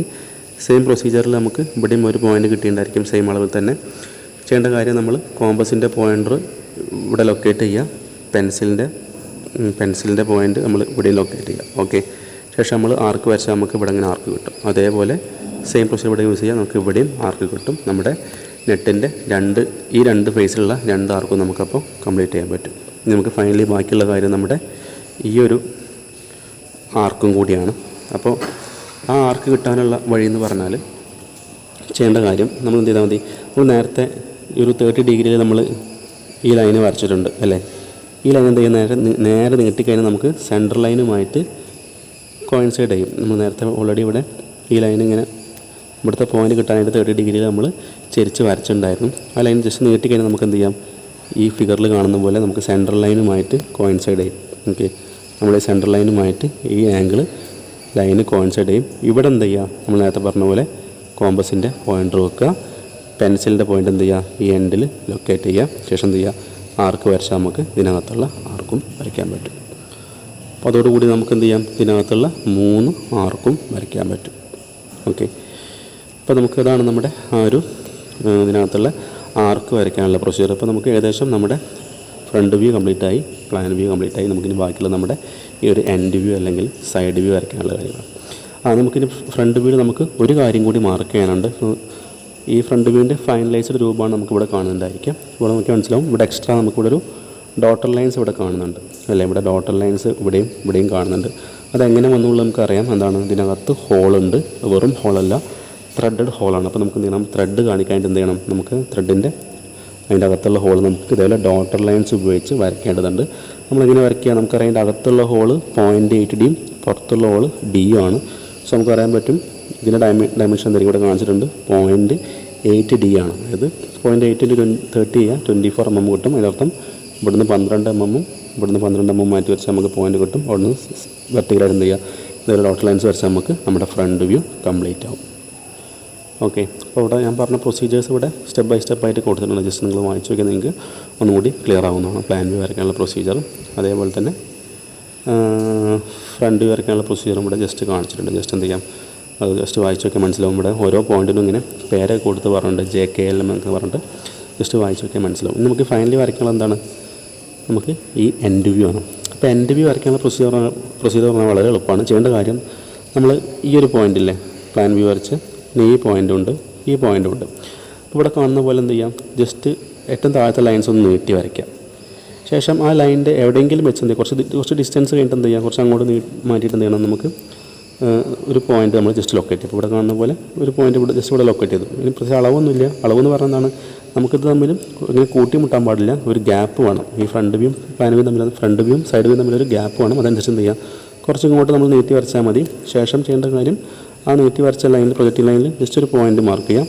അവിടെ നിന്ന് എന്ത് ചെയ്യാം, മിനി ഡ്രാഫ്റ്ററിൽ 45 ഡിഗ്രി ആംഗിളിൽ ലൈൻ സെറ്റ് ചെയ്യാം. ജസ്റ്റ് ആ ലൈൻ ജസ്റ്റ് ഒന്ന് ഇതുവരെ നീട്ടി വരയ്ക്കാം. ശേഷം ചെയ്യേണ്ട കാര്യം, നമ്മൾ ഈ ഒരു പോയിൻ്റിൽ നിന്ന് ലൈന് ഇതിലേക്ക് കോയിൻസൈഡ് ചെയ്യുക, ഈ പോയിൻ്റിൽ നിന്ന് ലൈനിന് കോയിൻസൈഡ് ചെയ്യുക. അപ്പോൾ നമുക്കിവിടെ വീണ്ടും നമുക്ക് എന്ത് കിട്ടി, ഇവിടെ ഒരു 3 പോയിൻ്റ് കിട്ടി. ഈ ഒരു പോയിൻ്റ്, ഈ ഒരു പോയിൻ്റ്, ഈ ഒരു പോയിൻ്റ്. അവിടെ നിന്ന് നേരത്തെ പഠിച്ച പോലെ തന്നെ ഈ ലൈനിന് കറസ്പോണ്ടിങ് വരുന്ന ചെയ്യുക, വെർട്ടിക്കൽ ലൈൻസ് നമ്മൾ ജസ്റ്റ് മേലോട്ടൊന്ന് പ്രൊജക്റ്റ് ചെയ്യുക. ശേഷം നമ്മളിവിടെ ചെയ്ത പോലത്തെ സെയിം പ്രൊസീജിയർ എന്ത് ചെയ്യുക, ഇതിനകത്ത് ഒരു റെക്റ്റാങ്കിൾ ക്രിയേറ്റ് ചെയ്യുക. ഇതിൻ്റെ അളവൊക്കെ നമുക്കറിയാം. ജസ്റ്റ് ബേസ് ലൈൻ ഇതിനൊപ്പം തന്നെ വരയ്ക്കണം. ഈ ലൈന് വരയ്ക്കുക. ഹൈറ്റ് നമുക്കറിയാം D ആണ്, സെയിം ഹൈറ്റിനാണ് വരിക, കാരണം സെയിം നെറ്റാണ്. റെക്റ്റാങ്കിൾ ഇതേപോലെ ഫോം ചെയ്യുക. പ്രത്യേകിച്ച് നിങ്ങൾ പറയേണ്ട ആവശ്യമില്ല, റെക്റ്റാങ്കിൾ ഫോം ചെയ്യുക എളുപ്പമാണ്, അളവൊക്കെ നമുക്കറിയാം.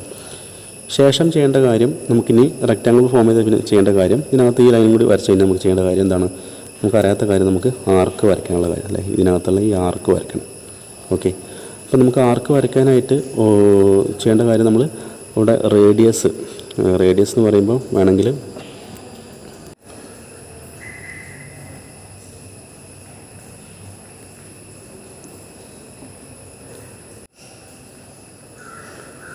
ഇതിൻ്റെ മേലെ നമുക്ക് ഈ ഒരു ആർക്ക് വരയ്ക്കാനായിട്ട് ഈ ആർക്ക് വരയ്ക്കാനായിട്ട് അതിൻ്റെ റേഡിയസ് എന്ന് പറയുന്നത് നമ്മൾ കോമ്പസിൽ 1.3D സെറ്റ് ചെയ്യണം. അപ്പോൾ 1.3D എന്ന് പറയുമ്പോൾ 1.3 × 30 ചെയ്യുക. അപ്പോൾ നമുക്ക് 39 mm കിട്ടും. 39 mm നമ്മൾ കോമ്പസിൽ സെറ്റ് ചെയ്ത് വെക്കുക. ശേഷം ചെയ്യേണ്ട കാര്യം, നമുക്ക് ഈ ഒരു ലൈനിൻ്റെ, അതായത് ഇവിടുന്ന് ഇവിടം വരെയുള്ള ഇതിൻ്റെ സെൻറ്റർ ലൈൻ നമുക്ക് കാണണം. ഒന്നുകിൽ നമുക്ക് എന്ത് ചെയ്യാം, ഒന്നുകിൽ ചെയ്യേണ്ട കാര്യം നമ്മൾ ഇത് സ്കെയിലിൽ അളന്ന് നോക്കുക, ഈ അളവ് എത്രയാണ് നോക്കുക, അതിൻ്റെ കറക്റ്റ് നമ്മൾ മിഡ് പോയിൻ്റ് എടുത്താലും മതി. അതുപോലെ നമ്മൾ ഇവിടെ മിഡ് പോയിൻ്റ് കാണണം. അല്ലെങ്കിൽ നമുക്കറിയാവുന്നൊരു മെത്തേഡായിരിക്കും നമ്മൾ ബൈസെക്റ്റ് ചെയ്യുക. അതായത് ജസ്റ്റ് എന്ത് ചെയ്യുക, കോമ്പസിൻ്റെ പോയിൻ്റർ ഇവിടെ വെക്കുക, ഇതിൻ്റെ സെൻറ്ററിനേക്കാൾ അധികം എന്ത് ചെയ്യുക, പെൻസിൽ കുറച്ചധികം നമ്മൾ എക്സ്പാൻഡ് ചെയ്ത് വെക്കുക. ശേഷം നമ്മൾ ഇതേപോലെ ബൈസെക്റ്റ് ചെയ്ത് ലൈൻസ് വരച്ചാൽ നമുക്ക് എന്ത് കിട്ടും, നമുക്ക് സെൻറ്റർ ലൈൻ കിട്ടും. അതിൻ്റെ ആവശ്യമില്ല, വേണമെങ്കിൽ എന്താ മതി, നമ്മൾ വേണമെങ്കിൽ ഒന്ന് അളന്നിട്ട് ചെയ്താലും മതി. അല്ലെങ്കിൽ നമ്മൾ ഈ പറഞ്ഞ പോലെ കോമ്പസ് ഉപയോഗിച്ച് എന്ത് ചെയ്യുക, ബൈസെക്റ്റിംഗ് മെത്തേഡ് യൂസ് ചെയ്യുക.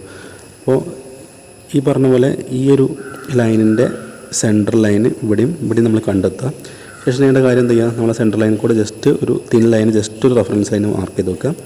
ശേഷം നമ്മൾ നേരത്തെ പറഞ്ഞ പോലെ 1.3D എന്ന് പറയുന്ന ആ ഒരു 39 mm നമ്മൾ കോമ്പസ് സെറ്റ് ചെയ്തിട്ടുണ്ട്. നമ്മൾ എന്ത് ചെയ്യാം, കോമ്പസിൻ്റെ പോയിൻ്റർ വരുന്നുണ്ടായിരിക്കുക, ഈ ലൈനിൻ്റെ മേലായിരിക്കും വരുന്നുണ്ടായിരിക്കുക. നമ്മൾ ചെയ്യേണ്ട കാര്യം, പെൻസിലിൻ്റെ എൻഡ് എന്ത് ചെയ്യാം, ഈ പോയിൻറ്റിലേക്ക് ലൊക്കേറ്റ് ചെയ്യാം. ആ ലൈനിൻ്റെ സെൻറ്റർ ലൈനിൻ്റെ ഇതെന്ന് വെച്ചാൽ എന്ത് ചെയ്യാം, ഈ പോയിൻ്റാണ് നമ്മുടെ പെൻസിലിൻ്റെ പോയിൻ്റ് വരേണ്ടത്. കോമ്പസിൻ്റെ പോയിൻ്റർ എന്തായിരിക്കും, അതിൻ്റെ സെൻറ്റർ ലൈനിൽ എവിടെയെങ്കിലും ആയിരിക്കും കോമ്പസിൻ്റെ പോയിൻ്റ് വരാം. ശേഷം എന്ത് ചെയ്യുക, ആ പോയിൻ്റ് 39 സെറ്റ് ചെയ്ത് വെച്ചിട്ടുണ്ടായിരിക്കും. ആ 39 mm എന്ത് ചെയ്യുക, എവിടെയാണ് പോയിൻ്റ് കിട്ടിയുള്ളത് ആ പോയിൻ്റിൽ വെച്ച് എന്ത് ചെയ്യുക, നമ്മൾ ഈ ആർക്ക് വരയ്ക്കാം. പറഞ്ഞ് മനസ്സിലായി വിചാരിക്കുന്നു. ഒരു സെൻറ്റർ ലൈൻ നമ്മൾ കണ്ടെത്തുക, ഇതിൻ്റെ സെൻറ്റർ ലൈൻ നമ്മൾ കണ്ടെത്തുക. സെൻറ്റർ ലൈൻ കിട്ടിയ ചെയ്യേണ്ട കാര്യം, കോമ്പസിൽ 39 mm സെറ്റ് ചെയ്യുക, പെൻസിലിൻ്റെ എൻഡ് ഇവിടെ എടുത്ത് വെക്കുക. ശേഷം ആ സെൻറ്റർ ലൈനിൽ കോമ്പസിൻ്റെ പോയിൻ്റർ എവിടെയെങ്കിലും ആയിരിക്കും ലൊക്കേറ്റ് ചെയ്യുന്നതായിരിക്കും. കാരണം 39 mm ആണെങ്കിൽ ഇത് കോമ്പസും ഇത് നമ്മുടെ പെൻസിലുമാണ്. അപ്പോൾ എന്ത് ചെയ്യുക, അത് വെച്ചിട്ട് നമ്മൾ ആർക്ക് വരയ്ക്കുക. സെയിം പ്രൊസീജിയർ എന്ത് ചെയ്യുക, നമ്മൾ രണ്ട് സൈഡിലും ആർക്ക് വരയ്ക്കാം. അപ്പോൾ അതോടുകൂടി നമ്മുടെ ഏകദേശം 90% കംപ്ലീറ്റ് ആയി. നമുക്കിതിൽ ബാക്കിയുള്ള എന്താണ്, നമുക്ക് ഇതേപോലെ ഇതിൻ്റെ അകത്തുള്ള ഹോള് കാണിക്കേണ്ടതുണ്ട്. ശ്രദ്ധിക്കേണ്ട കാര്യം, ഇവിടെ ഹോള് കാണിക്കുമ്പോൾ നമുക്ക് 2 ലൈൻസും ഡോട്ടർ ലൈൻസാണ് കാണിക്കേണ്ടത്. കാരണം എന്താണ്, നമ്മൾ സൈഡ് വ്യൂ നോക്കുമ്പോൾ എന്തായിരിക്കും, നമ്മളിവിടെ കാണിച്ച പോലെ ഒരു ഭാഗം മാത്രമല്ല നമ്മൾ ഡോട്ടർ ലൈൻസ് കാണിക്കുക. കാരണം നമുക്ക് രണ്ടും അവിടെ തടസ്സമില്ലാണ്ട് നമുക്ക് ഇതിൻ്റെ അകത്ത് വിസിബിളായിട്ട് വരുന്ന ശരിക്കും ഭാഗങ്ങളാണ്. സോ നമ്മൾ 0.8D അതുപോലെ തന്നെ Dയിലും എന്ത് ചെയ്യണം, നമ്മൾ അതിൻ്റെ ഹോള് കാണിക്കേണ്ടതുണ്ട്. അപ്പോൾ നമ്മുടെ ഫൈനൽ നമ്മുടെ ആൻസർ ഫിഗർ ഇങ്ങനെയാണ് വരുന്നുണ്ടായിരിക്കുക. അതാണ് ഇത്രയും വരുന്ന ഭാഗമാണ് നമ്മുടെ കറക്റ്റ് കംപ്ലീറ്റ് ആയിട്ടുള്ള ആൻസർ ഫിഗർ എന്ന് പറയുന്നത്. അപ്പോൾ വരയ്ക്കാനുള്ള പ്രൊസീജിയർ ഒരു പരിധിവരെ പറഞ്ഞിട്ടുണ്ട്. നമുക്ക് എന്ത് ചെയ്യാം, നിങ്ങൾ സംശയമുണ്ടെങ്കിൽ വീണ്ടും ആ പറഞ്ഞ ഭാഗം നമ്മൾ റിപ്പീറ്റ് ചെയ്ത് കേട്ടാൽ നമുക്ക് ഒന്നുകൂടി ക്ലാരിഫൈ ആവുന്നതാണ്. അതുപോലെ ഫൈനൽ നമ്മൾ ഡയമെൻഷൻ ചെയ്യുക, ഇതിൽ കാണുന്ന പോലെ അളവുകൾ ഡയമെൻഷൻ ചെയ്യുക. അപ്പോൾ നമ്മുടെ ഫിഗർ കംപ്ലീറ്റ് ആവും. നമുക്ക് എക്സാം പോയിൻ്റ് ഓഫ് വ്യൂ ഈ ഫിഗർ എല്ലാം വരയ്ക്കേണ്ടായിരിക്കുക. നമുക്ക് ഈ ഫിഗർ വരച്ച് പഠിച്ചാലേ നമുക്ക് എന്തേ ഉള്ളൂ, എക്സാം പോയിൻ്റ് ഓഫ് വ്യൂ ഉള്ള ഫിഗർ നമുക്ക് വരയ്ക്കാൻ പറ്റുള്ളൂ. അപ്പോൾ നമുക്കതുപോലെ ഇനി ഹെക്സഗണൽ ഹെഡുള്ള ബോൾട്ട് വരയ്ക്കാനുള്ള ഒരു ഐഡിയ ഉണ്ടാക്കാണ്ട്, പിന്നെ സ്ക്വയർ ഹെഡുള്ള നെറ്റ് വരയ്ക്കാനുള്ള ഐഡിയ ഉണ്ടാക്കണം. അത്രയും വരച്ച് കഴിഞ്ഞാൽ നമുക്ക് എക്സാം പോയിൻ്റ് ഓഫ് വ്യൂ ഉള്ള ക്വസ്റ്റ്യൻ ഇങ്ങനെ ഉണ്ടായിരിക്കാം. ഇതുപോലെ ക്വസ്റ്റ്യൻ ഉണ്ടായിരിക്കും, ഇത് വെച്ച് ഇതുപോലെ അളവ് നമുക്ക് തന്നിട്ടുണ്ടായിരിക്കും. ആ ക്വസ്റ്റ്യൻ വെച്ച് നമ്മൾ എന്ത് ചെയ്യണം, നമ്മൾ ആൻസർ ഫിഗർ ഇതേപോലെ വരയ്ക്കണം. അപ്പോൾ അത് വരയ്ക്കണം. നമ്മൾ ഓൾറെഡി എക്സാമ്പിൾ ഷേപ്പിൽ നെട്ടും ബോൾട്ടും സ്ക്വയർ ഷേപ്പിൽ നെട്ടും ബോൾട്ടും വരയ്ക്കാനുള്ള ഏകദേശം ഒരു ഐഡിയ ഉണ്ടെങ്കിൽ നമുക്ക് എന്ത് ചെയ്യാം, ഈ ഫിഗർ നമുക്ക് ഈസിയായിട്ട് വരയ്ക്കാൻ പറ്റും. ഇതാണ് നമ്മുടെ ക്വസ്റ്റ്യൻ പേപ്പറിൽ ഉണ്ടായിരിക്കുന്ന ക്വസ്റ്റ്യൻ. ഒരു ക്വസ്റ്റ്യൻ ഇതുമായിരിക്കും. അതുപോലെ ഈ ക്വസ്റ്റ്യനോ അല്ലെങ്കിൽ നമ്മുടെ അതിൻ്റെ കൂടെയുള്ള രണ്ടാമത്തെ ക്വസ്റ്റ്യൻ എന്ന് പറഞ്ഞാൽ ഒന്നുമില്ല, ഈ ക്വസ്റ്റ്യനായിരിക്കും ഒരു പോർഷനിലെ ഭാഗത്തിലുണ്ടായിരിക്കാം. ഇപ്പോൾ നെറ്റിൻ്റെ പോർഷൻ, നെറ്റ് ആൻഡ് ബോൾട്ടിൻ്റെ പോർഷൻ നമുക്ക് ഈ ക്വസ്റ്റ്യനോ അല്ലെങ്കിൽ മറ്റേ ക്വസ്റ്റ്യനോ പ്രതീക്ഷിക്കാം. പിന്നെ ബാക്കിയുള്ള അതിൻ്റെ ചോയ്സ് ക്വസ്റ്റ്യനായിട്ട് നമ്മൾ ക്വസ്റ്റ്യൻ മുതലുണ്ടായിരിക്കാം, റിവെറ്റിൻ്റെ ഭാഗമായിരിക്കും. അപ്പോൾ നമുക്കിനി ബാക്കിയുള്ള കാര്യങ്ങൾ നമുക്ക് എന്ത് ചെയ്യാം, നമുക്ക് നെക്സ്റ്റ് ക്ലാസ്സിൽ പഠിക്കാം. Thank you for watching.